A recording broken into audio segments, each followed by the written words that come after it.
I'm just going to explain in the best way I know how to about lawful rebellion and what I've been doing at the Free Man movement, and the most effective way I've found of dealing with debt collectors and parking tickets, and I understand it also works with court summons and council tax, water bills, as far as I know. So please correct me if I'm wrong, because I don't want to be giving out disinformation or wrong information. I can only tell you what I've been doing. I've been doing this for about a year now, so you know, you can write notices. That's all great. You should understand what the words mean and get yourself a law dictionary, like so. You can see that, and start reading the definitions. This one's the ninth edition. Most people recommend the second, third, fourth edition. I've got a copy of the first and second edition on the computer, but it's just easier to refer to that one than it is to keep dragging it up on a computer. But I double check, and you know, you can use Wikipedia or whatever. There's good dictionaries online, law dictionaries as well. So make sure you know what the words mean if you're writing notices. That's the first thing. But you know, saying that, you don't have to write notices, and I haven't been writing notices for about good 8 months now. What I've been doing is doing a no contract return to sender. So this is my no contract return to sender. You can see that there.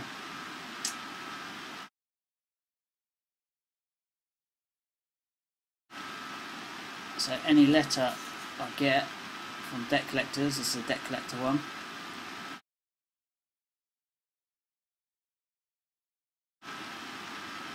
Any letter I receive from the debt collectors, or parking notices, or water bill, I just write on it.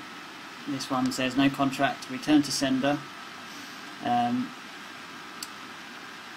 It's paid with God's love. Also put on there Google Holly Greg, because I think that's an important story to get out. So I've put that on there, making sure that anyone who reads that might Google Holly Greg. So we put some legal maxims on the letter as well, just to show that we sort of know what we're talking about. we know a little bit. This one's equality before the law. Usually put is paramount and mandatory. We are all equal, government agents included. It means no one, including Equidebt, that's the debt collectors trying to make demands upon us, can make a demand upon me. Everything must be offers in a common law jurisdiction, and if you claim a common law jurisdiction, you'll be in a common law jurisdiction. If you don't claim it, they assume that you're operating on maritime admiralty law, which is the law of the sea, as far as I'm aware. Let me know if I'm wrong. Also, another legal maxim: no one can do through another what he cannot do by himself. So basically, if the original creditor they're claiming, the original creditor being the bank, could not get the money, then they can't do it through another third party debt collector in this circumstance. So that's another useful legal maxim. Then there's thousands of maxims, and you can look at a lot of them make sense, some of them don't, but it depends. Also let them know that they're a third party interloper, and we have no contract with them. Also, about 8 months been doing this with everything. So not been to court yet, not heard anything from anyone. No one's come round. We had no debt collectors on the door. Waiting for that to happen, but it hasn't happened yet. Yes, another things that we, just to show you, we got a parking notice from Islington, as we had a gig in London the other day. It was a charity gig, so we gave our time for charity. We ended up getting a, how much is this?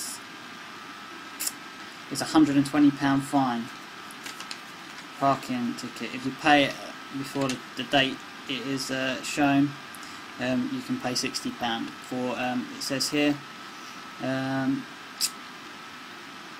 parked with one or more wheels over the footpath on any part of the or any part other than the carriageway. So basically, it was a narrow street. If we didn't park on the side of the road, no other cars would be able to get down the street. So we would have caused a blockage there. This was at 10 to 9 at night. So there weren't no pedestrians walking across the on the path. So it's a bit crazy. There's no point appealing because you probably won't win your appeal or challenge or whatever. So the best thing to do is to ignore all of that bullshit on the back. You can either wait for the notice to the owner to come through and you can send it back, no contract returned to sender, like we do, nice colourful letters there, or you can just you can write a notice responding to this, or what I think we're going to do on this one is we're just going to send it back, no contract returned to sender. Yeah, no contract returned to sender, and any other letters that we get from that, or notices, because you have to respond to the notice. If you don't respond, you're implying a contract. You're acquiescing to their demands. You're not stating your case. So if you just send it back with no contract on it, they know that you're not playing their game. It seems to have been working for us at the moment. So if anyone has any experiences on that, let us know. Let us know if you've been doing a no contract return to sender and have been summoned to court, and how that went, or you've had bailiffs or debt collectors knocking at your door as well by using this method. We haven't, as it stands at the moment, so we're waiting for that. Obviously, if that happens, it'll all be caught on camera, and we'll be putting it on YouTube so you can see what happens. But yeah, so that's that for the time being. Linda speaking. How can I help you? Hello, sorry, what was your name? My name's Linda. Linda, hello Linda. I received a letter today. I suppose I best give you the payment reference. Can you confirm your name, address and telephone number? The name on the letter is Mr. Direct Allen. Okay, let's have a look. And okay, what's your name, sir? I am me. You're Mr. Direct Allen, are you? I am me. You are me? You are you, I am me. Anyway, the letter says that I've agreed to pay. It says, despite our previous correspondence sent directly to you, we still do not appear to have received any money, even though you've agreed to pay. But I'm not aware that I have ever agreed to pay. So can you please send that in writing, that signed contract with yourselves that I've agreed to pay? Is that possible? So you're saying that you haven't agreed to pay anything at all? Well, I haven't agreed. Have you got any proof that I've agreed? Let me just have a look. Right, so what date is that letter you've got there, sir? The date on the letter is the 25th of June. You've spoken to somebody since then, have you? Sorry? Have you spoken to somebody recently? No, you're the first person I've spoken to about this letter that I received today. You've spoken to several times here, haven't you, sir, already? I've spoken to a few people, but Right, before we continue, I need you to confirm with me what your name is first of all. How are you going to confirm what my name is? I have no identification I can show you. I mean, right. I could tell you anything. Right. We've had mail here returned, gone away. So who's returned the mail gone away? Sorry, say that again? We've had letters here returned stating no longer at that address. No one's put they're no longer at this address. No contract. Just returned your letters stating there's no contract with yourselves, and with no one has agreed to pay any money unless you've got any evidence of the agreement, like a signed contract or something of that sort. Then I suggest you stop sending letters. I mean, I spoke to... It will be stopped being sent to that address, so I can assure you now. It will be stopped sending, because I've been assured before by Colin Harris.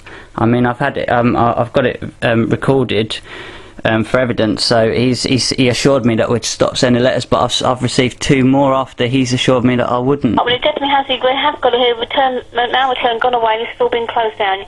There'll be no monitors to your address, sir. So that's the end of the matter, is that? That's right, sir. So there's no payment required? No, sir. Okay, thank you very much.